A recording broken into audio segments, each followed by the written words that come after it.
Hello, English-speaking people. I'm Dr. Carlos Sánchez. Today we're going to read the chapter 12, episode number 31. Yesterday we read about the exchange of gold for the life of Atahualpa. So they had 2 months to fill up the room with silver and gold, but it wasn't coming fast enough, so they started to spread all over all Peru to get all the gold they can to fill up the place in 2 months. Meanwhile, there are two Incas, Huáscar and Atahualpa, and in which they have a stake in where the gold was going and what for. The gold was going to save the life of Atahualpa, and also Huáscar, the other Inca, was sending gold and silver to keep his empire or remain as the emperor of the Tahuantinsuyo. So in this next chapter, we're going to see how Atahualpa, he's a guy who's kind of wants to get rid of him. He wants to be the only Inca, the only one who can deal with the Spaniards. So he makes some horrible arrangements so that his brother, Huáscar, is killed, so that he would be the only one dealing with the Spaniards and hopefully be the emperor of Peru along with the Spaniards, because he thought the Spaniards came only for gold and they would be going home. But that was not the case. So today we're going to read that part of that, and I hope you get to understand our history and why we are what we are. Thank you. The empire had a new master who had come to usurp what was not theirs. A mentality of misappropriation that has still been practiced in Peru at all levels of society by people who have no greater ideals than to benefit themselves, and not for the common good. If anyone doubts this, just look how the Indians live in spite of the riches of the land that is possessed by the very few, and why any well-to-do individual invariably acquired their wealth through extortion of their own compatriots. While the two expeditions were collecting and bringing the gold, the Spaniards waited impatiently for the room to be filled with the ransom. Albeit, all in a mood of festivity while siring the new children of Peru who no longer were the sons of the sun, but the ungrateful bastards who despised their Indian blood. Atahualpa, although in chains, enjoyed all the comforts in his prison and the pleasure of his women. He was fond of Inti Pala, the youngest and the most beautiful of all his concubines, and soon to be the seed of discord between an all-powerful Inca and a refined Indian. Gold and silver kept on coming from all over the empire to free Atahualpa, but also to restore the kingdom to Huáscar. Pizarro didn't know whom to ally with, and he opted to wait for the arrival of Huáscar. Atahualpa, aware of this, sent orders to Chalcochima to halt his trip to Cajamarca until he knew what Francisco had in mind with the two Inca lords who had offered him the same fortunes. Atahualpa, why are you sad? The Inca responded with a lie. Apu Machu, I feel despondent because of the news I have just received. Chalcochima has killed Huáscar, whom I was so anxious to see. I know that you will hold me responsible. Pizarro, who was as deceiving as Atahualpa, thought nothing of Huáscar's death. Pizarro knew that with the death of the last legitimate Inca he could choose a sovereign not as powerful and continue with the conquest. Atahualpa, if you didn't order to kill your brother, finish your part of the contract, and we will go to Cuzco to crown you. Upon hearing the positive response of Francisco, Atahualpa sent a secret envoy to tell Chalcochima to kill Huáscar before Hernando Pizarro arrived in Jauja.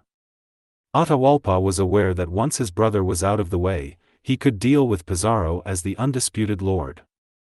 The messenger arrived with the lethal orders of Atahualpa, and that Chalcochima should carry out as if it were of his own initiative. The general proceeded to give the final blow to his royal prisoner. Atahualpa, what am I doing here? I have been so involved with your schemes that I have forgotten of Huáscar's fate. Contra Sol, the end of the empire is near and Huáscar's demise is even closer. Can't you understand the historical consequences of what you are about to do, regardless of what happens to either one of you? Man of the future, men will always live for their own self-interests. We were not different, even you are here for your own good. Inca, as individuals we can elect what is best for us. But as a race or as a nation we are no longer free to choose for ourselves. You should have joined with your people, even if they were your enemies, and fight for your collective survival. Counter Soul, if Huáscar had acceded to my petitions, we would now be fighting the bearded men. Instead, he is fighting against me while I am in prison. Can't you see that if you are a captive of the strangers and Huáscar is your prisoner, both of you are their hostages? If you die as enemies, the empire will fall. War is all about personal sacrifices, but the desire for power made you act otherwise. As it is, your descendants are only able to survive as individuals and not as a united nation. In these his last moments, I encounter Atahualpa's brother. Huáscar. You have been humbled to the core of your soul. You represent the end of what we were. Oh! Man of the future, look at me, and you will see what we are capable of doing to ourselves. Inca, sometimes we have to get down to the gutter of our lives to feel in the depths of our souls the power to move the scales of justice. Counter Soul. Do not speak to me of righteousness. In my wretched existence there is a hurricane of hate for all that is good in us. Open my wounds, but do not expose my fallen soul that it will never rise again. Huáscar, for the last time talk to us, even if the roar of the river below drowns your words and deafens our ears. Huáscar speaks. My descendants. From my world of perpetual penitence, I implore you to unite in spirit. And break the shackles of your heritage. If you don't, you will live forever in the misery of our own doings. Finishing these poignant words, Huáscar was killed and his remains were thrown to the Andamarca River, disappearing in the turbulence of our times on March of 1533. Like his killers who washed their hands of his blood, we must also cleanse our past and strive to be what we never were, a people kind to ourselves. My soul search with Huáscar had ended. Now I know what happened to us, and why. Is this the final trek of my trip? No. Our quest must go on, until we are one spiritual family. For the saga of the Incas will continue, unless we end it ourselves. I will stride the last stretch of my journey to get to the soul of Atahualpa, for only the dead can hear of our adversities and through them we can foresee our future.